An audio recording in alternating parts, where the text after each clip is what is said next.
이에 아브라함이 여호와의 말씀을 따라갔고 롯도 그와 함께 갔으며 아브라함이 하란을 떠날 때에 75세였더라. 아브라함이 그의 아내 사레와 조카 롯과 하란에서 모은 모든 소유와 얻은 사람들을 이끌고 가나안 땅으로 가려고 떠나서 마침내 가나안 땅에 들어갔더라. 아브라함이 그 땅을 지나 세겜 땅 모래 상수리 나무에 이르니 그때에 가나안 사람이 그 땅에 거주하였더라. 여호와께서 아브라함에게 나타나 이르시되 내가 이 땅을 내 자손에게 주리라 하신지라. 자기에게 나타나신 여호와께 그가 그곳에서 제단을 쌓고 거기서 베델 동쪽 산으로 옮겨 장막을 치니 서쪽은 베델이요 동쪽은 아이라. 그가 그곳에서 여호와께 제단을 쌓고 여호와의 이름을 부르더니 점점 남방으로 옮겨갔더라. 아브라함이 애굽에서 그와 그의 아내와 모든 소유와 롯과 함께 네겝으로 올라가니 아브라함에게 가축과 은과 금이 풍부하였더라. 그가 네겝에서부터 길을 떠나 베델에 이르며 베델과 아이 사이 곧 전에 장막 쳤던 곳에 이르니 그가 처음으로 제단을 쌓은 곳이라. 그가 거기서 여호와의 이름을 불렀더라. 아멘. 12월이 되면 올해 연초에 세웠던 나의 계획과 목표를 한번 되돌아보곤 합니다. 여러분, 우리도 한번 되돌아 볼까요? 여러분, 다이어트에 성공하셨습니까? 우리가 또 연초가 되면은 성경 일독을 한번 해보겠다 보통 생각을 하는데 쭉 잘 읽어가고 계십니까? 아니면 레위기에서 위기를 만나서 멈추진 않았습니까? 예배에 성공해 보리라. 주일 성수, 수요 예배, 금요 기도회, 또 새벽 예배 한번 열심히 해보겠다 믿음으로 결단했지만 여러분 승리하고 계십니까? UCLA 의과대학에서 재미있는 연구 결과를 하나 발표했습니다. 연초에 세운 계획을 얼마나 성공할 수 있는지 몇 프로의 사람이 성공할까 조사를 했는데요. 결과가 충격적입니다. 성공한 사람이 8%밖에 안 된대요. 8%. 92%의 사람들은 다 실패한다고 합니다. 그런데 연초에 계획을 세웠다가 일주일 만에 포기하는 사람이 25%나 된대요. 25%. 왜 이렇게 계획을 했다가 금방 실패를 할까? 뇌를 한번 조사를 해봤더니 우리의 뇌가 참 신기한 것이 어떤 습관을 바꾸려고 하면 뇌가 거부 반응을 일으킨대요. 그게 혹시 나를 공격하는 것은 아닐까? 방어 기제를 뇌에서 명령을 내린다고 합니다. 예를 들어서 올해는 한번 성경을 읽어봐야지 결단을 하면 뇌가 어라? 갑자기 성경을 본다고? 뇌가 긴장을 해버린다는 거예요. 내일부터는 새벽 예배 가서 한번 뜨겁게 기도해봐야지. 그러면 몸이 긴장을 합니다. 이러다가 내 몸 망가지는 거 아닌가? 뇌가 방어 기제를 만들어버린다는 거예요. 그래서 새벽 예배 가지도 않고 성경을 읽지도 않았는데 스트레스를 막 받아버리는 겁니다. 우리가 다이어트 막 하려고 하면 짜증나고 힘들잖아요. 왜요? 뇌에서 그것을 거부하기 때문에 그래요. 그래서 다이어트를 포기해버리는 순간 마음이 편안해지는 이유가 거기에 있습니다. 우리가 연초에 많은 계획을 세우지만 돌아보면 성공한 것보다는 실패한 것이 많이 있습니다. 말씀 붙잡고 살아가려고 애를 쓰지만 하루가 멀다 하고 주저앉는 사람들이 있습니다. 기도하면서 어렵게 삶을 살아가고 사업을 꾸려가는데 올 한 해를 버티는 일들이 여러분 얼마나 힘들었습니까? 눈물로 씨를 뿌리지만 거두는 것이 없습니다. 예배 때 은혜를 받고 기도하면서 하나님 정말 말씀 붙잡고 살아보겠습니다 결단을 하지만 여전히 되돌아보면 그 자리에 머물러 있는 나 자신을 발견할 때가 있습니다. 우리가 자주 부르는 찬양의 가사말처럼 주여 우리는 연약합니다. 오늘 하루를 힘겨워합니다. 고백하며 살아갑니다. 매일 넘어지고 실패에 실패를 거듭하는 것이 우리의 연약함이 아닌가 싶습니다. 그러면 이런 실패의 자리에서 우리가 어떻게 회복할 수 있을까요? 가정의 실패, 믿음의 실패, 영적인 실패에서 우리는 어떻게 다시 일어날 수 있을까요? 오늘은 베델과 아이 사이에서 이 제목을 가지고 아브라함의 삶을 통해 그 해답을 얻고자 합니다. 우리 먼저 한번 질문을 해봅시다. 믿음의 조상 아브라함, 믿음 안에서 실패한 적이 있을까요? 없을까요? 있습니다. 아브라함도 실패하고 넘어졌습니다. 그러나 그럼에도 아브라함이 믿음의 조상으로 인정받을 수 있었던 것은 하나님께서 아브라함을 붙들어 주셨기 때문입니다. 우리 역시 수많은 실패를 거듭하지만 그러나 낙심하지 말 것은 하나님이 나를 붙들어 주시기 때문입니다. 실패하지만 넘어지지만 하나님이 다시 일으켜 세우십니다. 하나님 안에서 회복될 수 있습니다. 창세기 12장을 보면 하나님이 이스라엘의 역사를 새롭게 시작하시며 아브라함을 선택하시고 말씀하십니다. 아브라함아, 내가 너를 통해 큰 민족을 이루겠다. 아브라함, 너는 복이 될 것이다. 그것을 위해서 너의 고향과 친척과 아버지의 집을 떠나라 말씀하십니다. 아브라함, 하나님이 주신 말씀 딱 붙잡고 가나안 땅으로 떠나갑니다. 하나님이 너는 복이 된다, 떠나라 말씀하셨을 때 그에 대한 아브라함의 반응을 본문 4절은 이렇게 기록합니다. 이에 아브라함이 여호와의 말씀을 따라갔고, 이에라고 하는 이 접속사는 고민이나 어떤 주저함 없이 즉각적인 순종을 의미합니다. 하나님의 말씀이 떨어졌을 때 아브라함은 고민하지 않고 즉각적으로 순종합니다. 이런 똑같은 말씀이 여호수아 1장 10절에도 나오는데, 이에 여호수아가 그 백성의 관리들에게 명령하여 이르되, 여호수아, 가나안 땅을 점령해야 되는데 하나님이 말씀하시면 이에 여호수아가 행하였다. 이 패턴의 말씀이 계속 반복됩니다. 여호수아, 실제로 가나안 땅을 정복한 세대였습니다. 어떻게 강력한 가나안 군대를 이길 수 있었습니까? 하나님이 말씀하시고 이에 순종하였다. 말씀과 순종, 이것이 가나안 땅을 정복하는 승리의 비밀입니다. 하나님 말씀 앞에 순종하면 길이 열립니다. 하나님 말씀 붙잡고 살아가면 문이 열려집니다. 삶에 문제가 있습니까? 여러분, 성경을 펴시고 하나님의 음성을 들으시길 축복하십니다. 말씀 붙잡으면, 성경의 말씀을 내 말씀으로 심어버리면 하나님이 책임져 주십니다. 여러분, 요즘에 우리 새벽 예배 큐티로 진행을 하고 있습니다. 말씀 묵상하고 적용하면서 그 하루의 삶을 살아갑니다. 짧은 시간 묵상하거든요. 그러나 짧은 시간 묵상했던 그 말씀이 내 마음에 한 구절이라도 들어와 버리면 그 하나님의 말씀이 24시간 오늘 하루의 삶을 지켜주는 능력이 됩니다. 여러분, 새벽도 깨우시고 말씀 앞에 말씀을 내 말씀으로 붙드시고 말씀과 순종의 은혜의 주인공 되시기를 주의 이름으로 축복합니다. 아브라함, 하나님 말씀하신 가나안 땅 향해서 즉각적으로 출발합니다. 그리고 창세기 12장 5절, 마침내 가나안 땅에 들어갔더라. 믿음의 여정, 마침내 가나안 땅에 도착했다. 성경은 한 줄로 짧게 기록을 합니다. 그러나 실제로 아브라함의 여정은 짧은 여정이 아니었습니다. 유프라테스 강을 건너서 하란을 거쳐서 다메섹을 거쳐 가나안 땅 세겜까지 걸어오는데 저 거리가 700km 정도 됩니다. 700km 정도. 여러분, 제 고향이 어딘지 아세요? 꼭 서울 사람 같죠? 그러나 여러분 예상을 깨고 저는 전라도 광주 사람입니다. 제가 저희 예봉교회에서 저희 부모님 집까지 아파트까지 거리를 재보니까 300km 나와요. 300km. 그러면 여기서 광주 왕복하고 100km를 더 걸어가야 700km가 됩니다. 그런데 대단한 것이 아브라함이 700km를 걸어가는 것 아닙니까? 그런데 불평을 하지 않아요. 수많은 가족과 함께 700km 걸어가는데 원망하지 않습니다. 말씀만 붙잡고 걸어갑니다. 이것이 아브라함의 순종이었고 믿음이었습니다. 저와 여러분이 이런 아브라함 믿음의 소유자가 되시기를 축복합니다. 자, 마침내 가나안 땅에 도착했습니다. 그러자 하나님이 한 번 더 아브라함에게 축복을 주십니다. 본문 7절, 내가 이 땅을 내 자손에게 주리라 하신지라. 이 땅을 너희에게 주겠다. 이 말씀을 듣고 아브라함이 그곳에서 제단을 쌓고 예배를 드립니다.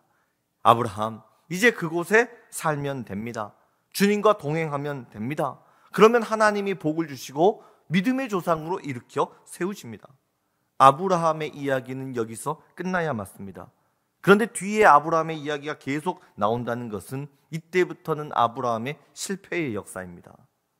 아브라함의 실패가 언제부터 시작이 되었냐면 말씀의 자리를 떠나는 순간부터 위기가 찾아왔습니다. 우리도 마찬가지입니다. 하나님 말씀 떠나면 실패합니다.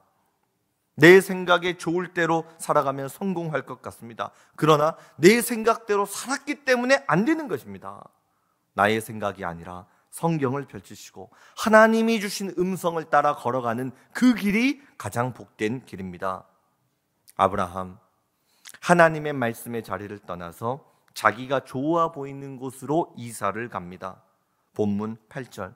거기서 베델 동쪽 산으로 옮겨 장막을 지니 서쪽은 베델이요 동쪽은 아이라. 베델과 동쪽 사이 어디쯤인가 가서 장막을 세웁니다. 왜 아브라함 하나님의 주신 말씀의 자리를 떠났는가? 가만 보니 그곳에 가나안 사람들이 살고 있었습니다. 가나안 사람들 기골이 장대하고 전쟁에 능한 사람들입니다. 하나님은 그 땅을 주셨는데 막상 그 사람들과 부딪혀 살아가려고 하다 보니까 그들을 이겨낼 수가 없는 거예요. 쫓아낼 능력도 없어요. 그래서 슬그머니 말씀의 자리를 떠나서 자기가 좋아 보이는 곳으로 이사를 떠나버립니다. 6살 된 어린아이가요, 아빠하고 대중 목욕탕을 갔대요. 그런데 문을 열고 온몸에 용 문신을 한 건달 아저씨가 들어옵니다. 아빠가 가리려고 하는데 그럴 틈도 없이 아이가 막 뛰어가가지고 그 아저씨한테 이렇게 말합니다. 아저씨, 이렇게 커다란 용 스티커는 어느 문방구에서 팔아요? 6살 아이만 되어도 내가 가진 것과 남이 가진 것을 비교합니다. 내게 없는 것 부러워하기도 하고 내가 가진 것이 적으면 움츠러들기도 합니다. 아브라함, 하나님 말씀과 가나안 사람들의 강력함, 그 둘 사이에서 결단해야 됩니다. 하나님 말씀 붙들고 그 땅에 머물 것인가? 아니면 떠날 것인가? 아브라함, 그러나 물러섬을 선택합니다. 이것이 아브라함의 첫 번째 실패입니다. 자기 생각 따라 이사 가면 잘 살 것 같았습니다. 그런데 상황이 더 꼬여버립니다. 본문 9절, 점점 남방으로 옮겨갔더라. 하나님은 가나안 땅 주셨는데 아브라함은 점점 남쪽으로 내려갑니다. 말씀의 자리에서 멀어지고 있습니다. 게다가 심한 기근을 만나자 아브라함 한 번 더 선택해야 했습니다. 하나님 말씀 붙들고 다시 가나안 땅으로 올라갈 것인가? 아니면 양식이 풍족해 보이는 이집트로 내려갈 것인가? 아브라함, 이 선택의 기로에서 하나님을 외면하고 양식을 선택합니다. 그리고 애굽으로 내려갑니다. 성경을 보면 아브라함이 애굽에서 제단을 쌓았다는 말이 없습니다. 장막만 옮긴 것이 아니라 신앙, 예배, 믿음도 하나님으로부터 조금씩 멀어지고 있는 것입니다. 이것이 아브라함의 두 번째 실패입니다. 그러나 아브라함 실패는 여기서 멈추지 않고 계속됩니다. 성경을 보면 사라가 아름다웠다 기록합니다.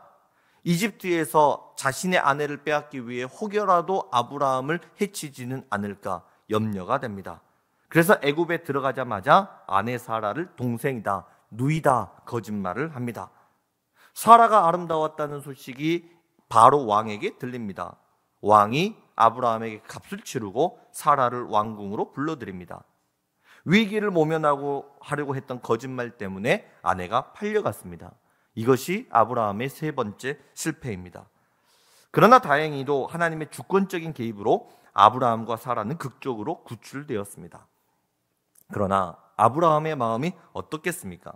한 번만 실패해도 마음이 무너지는데 계속된 실패 가운데 얼마나 큰 낙심을 경험했겠습니까? 하는 일마다 안 됩니다. 계획한 모든 일이 다 실패로 끝나버립니다. 아내도 잃을 뻔했고 가정도 깨질 위기에 처합니다. 영적으로나 육적으로나 바닥으로 완전히 실패해버린 사람, 그가 바로 아브라함입니다. 그런데 이런 아브라함이 실패 속에서 포기하지 않고 그가 했던 일이 한 가지 있는데 그것은 바로 예배였습니다. 예배. 창세기 12장 8절을 보면 서쪽은 베델이요 동쪽은 아이라. 그가 그곳에서 여호와께 제단을 쌓았다. 이렇게 기록됩니다. 여기에 쌓을 수 있는 실패를 뒤집는 영적인 첫 번째 축복이 나오는 것입니다. 제단을 쌓고 하나님 앞에 예배를 드리는 것입니다. 아브라함, 말씀에 불순종해서 장막을 친 곳이 베델과 아이 사이였습니다. 불순종의 자리요, 실패의 자리였지만 그럼에도 그는 그곳에서 제단을 쌓고 예배를 드립니다.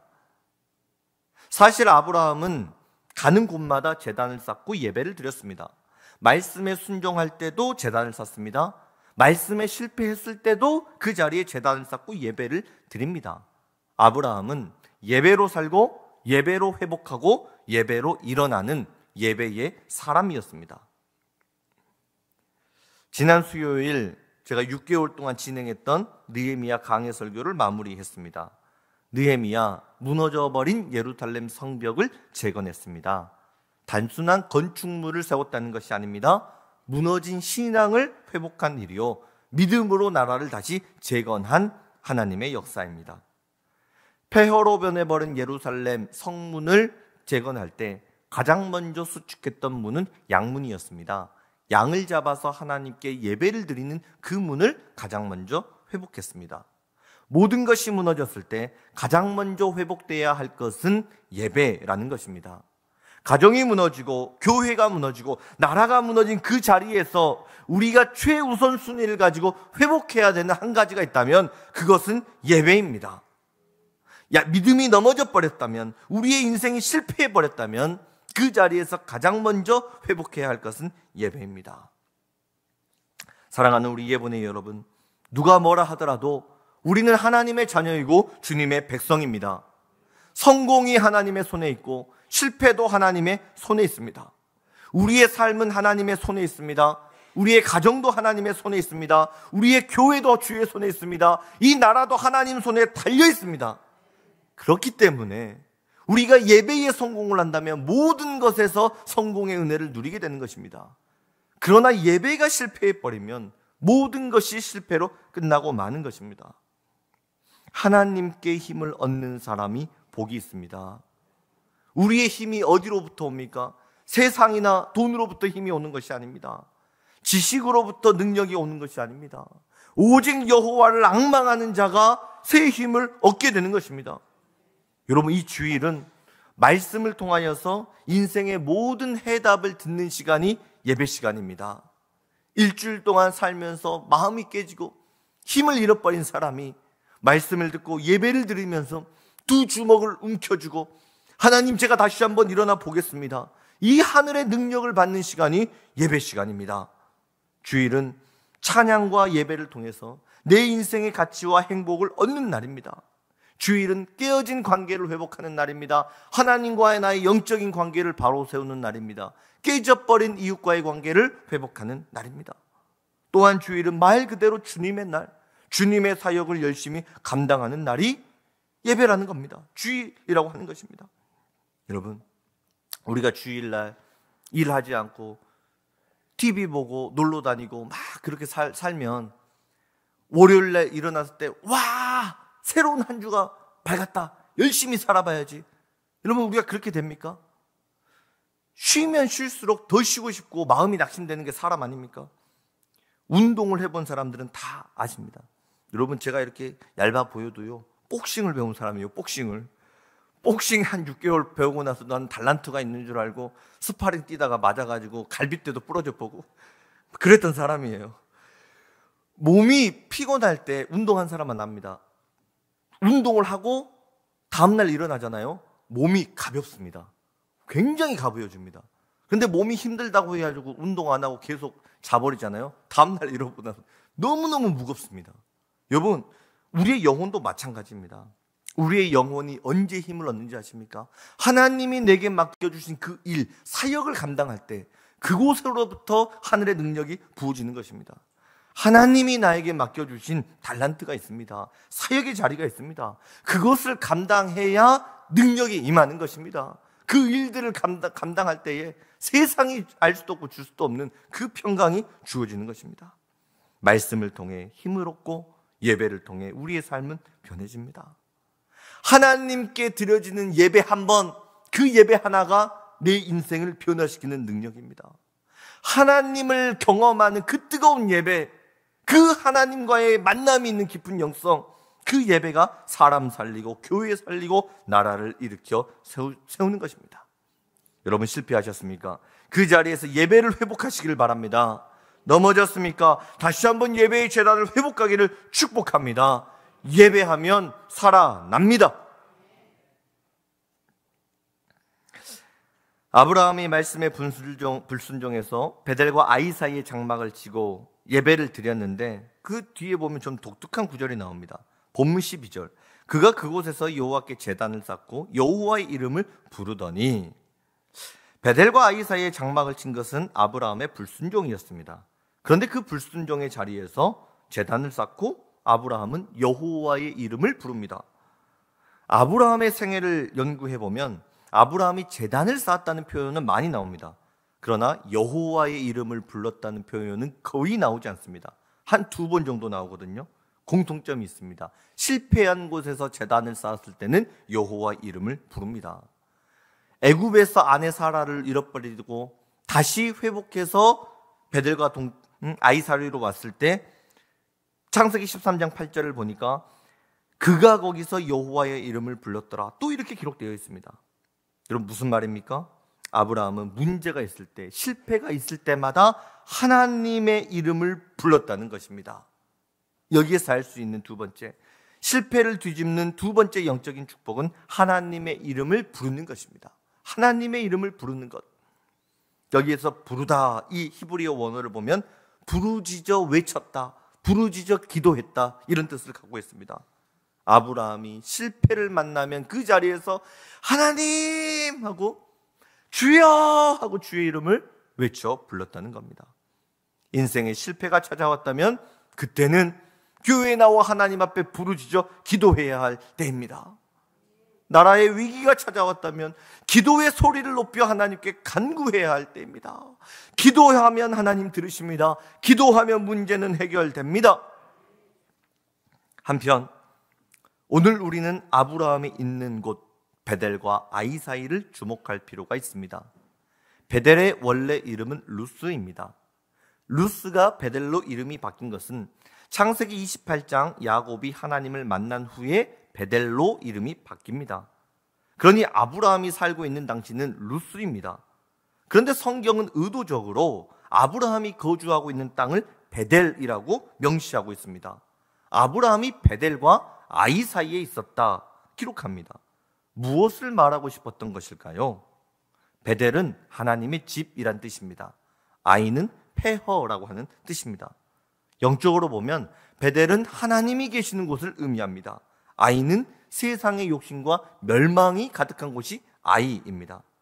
지금 아브라함, 하나님과 세상 사이에서 이러지도 못하고 저러지도 못하고 방황하고 있다는 것입니다. 이 모습은 마치 베드로가 물 위를 걷는 사건과 닮아 있습니다. 예수님이 어두운 밤 바다 위를 걸어서 제자들에게 오십니다. 제자들 그 모습을 보며 유령이다, 귀신이다 벌벌벌 떨어버립니다.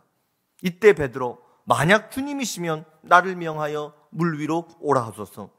예수님이 베드로에게 나에게 오라 말씀하시고 베드로는 물 위를 걸어서 예수님께 나아갑니다. 그런데 풍랑이 찾아오자 베드로의 마음이 두려움에 찾아옵니다. 앞으로 가야 되는데, 예수님 보고 계속 걸어가야 되는데 움직이지 못합니다. 그렇게 베드로 앞에는 예수님을 두고 뒤에는 떠나온 배를 두고 거센 풍랑이 몰아치는 바다 한복판에 서 있습니다. 두려움에 사로잡혀서 앞에 보이는 예수님과 떠나온 배 그 사이 어디쯤에서 방황하고 있습니다. 그러자 베드로의 몸이 바닷속으로 가라앉는 겁니다. 이때 베드로 하나님께, 주님께 외쳐 부릅니다. 주여 나를 구원하소서, 주여 나를 구원하소서. 예수님이 즉각적으로 손을 뻗쳐서 베드로를 건져 주십니다. 주여 나를 고쳐주소서. 부르짖으면 하나님께서 성령의 손으로 나를 붙들어 주십니다. 기도하면 하나님이 건져 주시는 것입니다. 여러분, 베델과 아이 사이에서 머뭇거리지 마시고 하나님께 부르짖으시기를 바랍니다. 하나님과 세상 사이에서 방황하지 마시고 주님께 부르짖으시기를 축복합니다. 너는 내게 부르짖으라. 내가 내게 응답하겠고 내가 알지 못하는 크고 은밀한 일을 내게 보이리라. 기도하면 하나님 들으시고 부르짖어 간구하면 하나님 역사해 주십니다.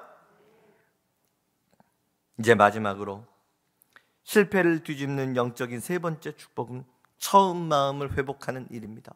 처음 마음을 회복하는 일. 아브라함, 애굽에서 나와서 베델과 아이 사이에 도착합니다. 성경은 그곳을 이렇게 표현합니다. 창세기 13장 4절. 그가 처음으로 제단을 쌓은 곳이라.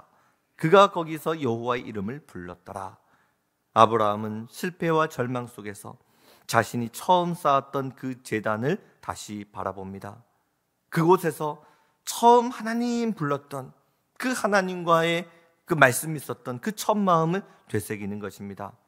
아브라함, 3번의 실패를 반복하고 다시 돌아와서 첫 제단을 쌓았던 그곳을 바라보니 처음 마음이 식어져 있었던 것입니다. 너는 복이 될지라.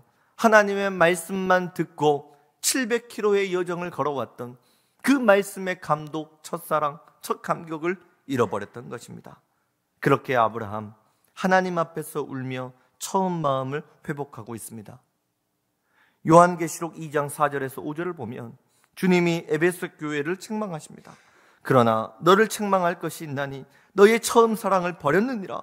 그러므로 어디서 떨어졌는지 생각하고 회개하여 처음 행위를 가지라. 만일 그리하지 아니하고 회개하지 아니하면 내가 내게 가서 내 촛대를 그 자리에서 옮기리라. 우리가 열심히 신앙생활하고 어려운 사람들 도와주고 구제사역을 한다 하더라도 첫 마음, 첫사랑 잃어버리면 주님이 책망하십니다. 우리가 뜨거운 믿음 가지고 교회를 잘 지켰어도 하나님 사랑하는 처음 마음 잃어버리면 하나님이 책망하신다는 겁니다. 오늘 주님이 이 말씀을 왜 주십니까? 우리를 책망하기 위해 주신 말씀입니까? 그것이 아닙니다. 처음 마음을 회복하라는 겁니다. 첫 마음, 첫사랑, 첫 감격, 그 감격을 회복하고 주님과 함께 걸어가자 외치는 하나님의 사랑의 고백이 아닙니까? 지금 우리가 보내는 대림절은 새로운 시작을 의미하는 절기입니다. 태양력으로 보면 1월달이 시작이지만 영적으로 보면 교회력 시작되는 12월이 영적으로 1월달입니다. 왜냐하면 예수님이 이 땅에 오심으로 새로운 세상이 시작되었기 때문입니다.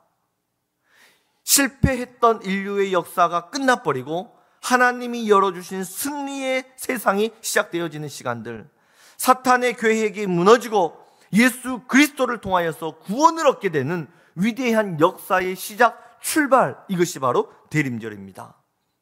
그래서 우리는 이 대림절의 시간을 보내면서 우리의 믿음을 새롭게 하는 것입니다. 예수님을 만난 그 처음 마음, 십자가 은혜가 고맙고 감격해서 눈물로 예배를 드렸던 그 첫사랑을 회복하는 일입니다. 지난날의 아픔과 상처 뒤로 하고 부활의 생명 주신 예수님과 함께 다시 한번 믿음으로 달려가는 믿음의 새로운 걸음을 내딛는 이 자리가 바로 대림절이라고 하는 시간입니다. 여러분, 우리가 예수님과 함께 믿음의 첫 걸음을 내디딜 수만 있다면, 내가 예수님 만났던 첫사랑을 회복할 수만 있다면 그리스도의 장성한 분량에 이를 때까지 날마다 새롭고 깊어지고 넓어지는 그 능력의 사람, 성령의 사람이 될 줄로 믿습니다. 여러분, 예수님 안에서 실패의 날은 지나갔습니다. 예수님 안에서 절망의 날은 끝났습니다.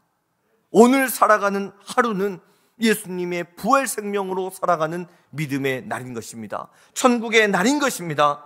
하나님은 나에게 새 날을 허락해 주셨습니다. 과거의 아픔과 실패와 절망을 뒤로하고 오늘 다시 예수 그리스도 안에서 믿음으로 살아갈 수 있기를 축복합니다. 어디에서 무너졌는지, 어디에서 넘어져 버렸는지 되돌아봐서 예수님을 향한 첫 마음, 첫사랑, 첫 믿음을 회복하는 저와 여러분 되시기를 축복합니다. 제가 말씀을 이렇게 정리하면서 어젯밤에 기도하면서 과연 지금 나는 어디쯤 있을까? 영적으로 어디쯤 있을까? 한번 생각을 해봤습니다. 제가 군 제대 이후에 뚜렷한 목표가 없어가지고 또 목표는 없었는데 또 사랑은 하더라고요. 그때 제가 우리 아내를 이한나 사모를 만나서 연애를 했습니다. 전에도 간증을 했지만 어떤 인생에 대한 구체적인 목표가 없으니까 그 포토트럭 하나 사가지고 전국에 야채 팔면서 전국을 떠돌아다니면서 그렇게 여행하면서 살고 싶었습니다. 근데 포토트럭을 살 돈도 없으니까, 아내가 직장생활 먼저 했으니까 좀 돈 모아놓은 게 없나 싶어가지고 좀 잘 보여가지고 한 1,000만 원만 빌려보려고 계속 이야기를 했습니다. 그러니까 얼마나 한심하게 쳐다봤겠어요, 저를. 젊은 사람이 뭐 그렇게 여자한테 돈이나 빌리려고 하니까 너무 한심했죠. 그런데 사랑이 얼마나 무서운 줄 알아요? 머리로는 아니다 싶은데 마음이 허락이 안 되는 겁니다. 저를 끊어버리지를 못하는 거죠. 그래서 어떻게 할까 방법이었으니까, 저만 만나면 아무튼 기도하자 그러고, 저만 만나면 예배 드리자 그러고, 막 예배의 자리로 막 계속 가는 겁니다. 그러다가 아내랑 같이 예배를 드리다가, 한 번에 예배를 드리다가 제가 예수님을 다시 만나버린 겁니다. 예배를 드리다가 말씀 안에서. 그리고 소명을 받고 하나님이 나를 목회자로 부르시는구나, 이 확신을 가졌습니다. 그래서 신학 교육을 받고 교육전도사, 전임전도사 시절을 거쳐서 2013년 4월 30일 날 제가 목사 안수를 받았습니다. 목사 안수를 받고 저녁에 혼자 기도하는데 너무너무 감사한 거예요. 이렇게 꿈도 없었고 목표도 없었고 어떤 새로운 도전도 할 줄 몰랐던 사람을 하나님이 어떻게 이렇게 목사로 세우시고 기름 부으셔서 나를 목회자로 부르셨을까? 그 은혜에 감사해서 그날 밤에 하나님, 이제는 정말로 하나님 영광 위에 살게요. 교회만 사랑할게요. 하나님이 맡겨주신 성도만 사랑하며 살아갈게요.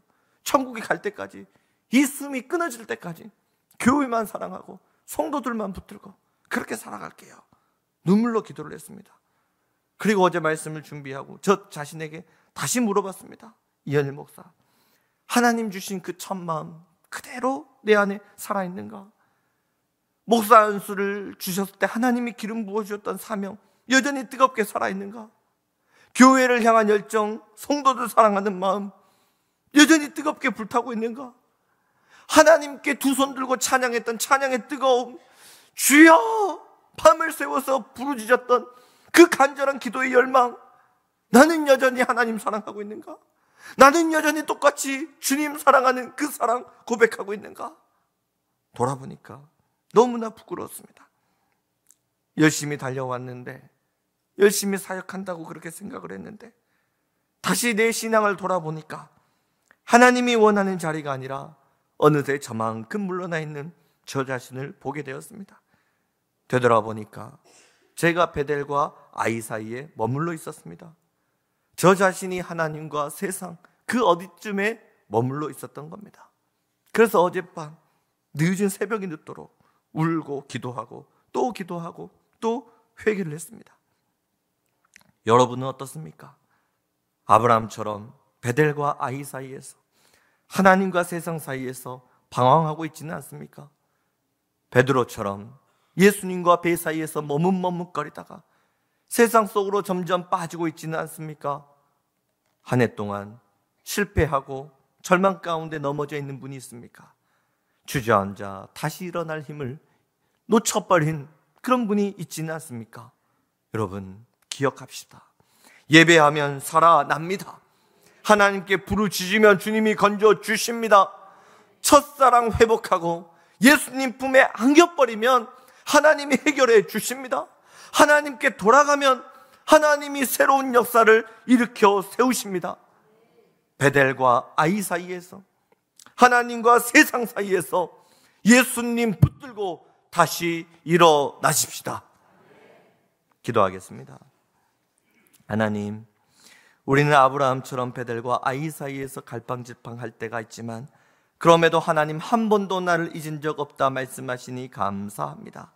하나님 안에 거하면 모든 것이 형통한다는 사실을 알지만 믿음 약해져서 세상과 하나님 사이 주저하는 우리의 연약함 긍휼히 여겨 주옵소서.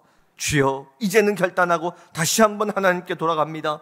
예배의 자리를 회복하겠습니다. 어려움이 올 때마다 부르짖어 기도하겠습니다. 주님을 만났던 첫사랑의 자리로 돌아갑니다. 하나님, 다시 말씀으로, 다시 기도로, 다시 한번 주님 만난 첫사랑, 첫 감격으로 승리하는 우리 모두가 되게 하여 주옵소서.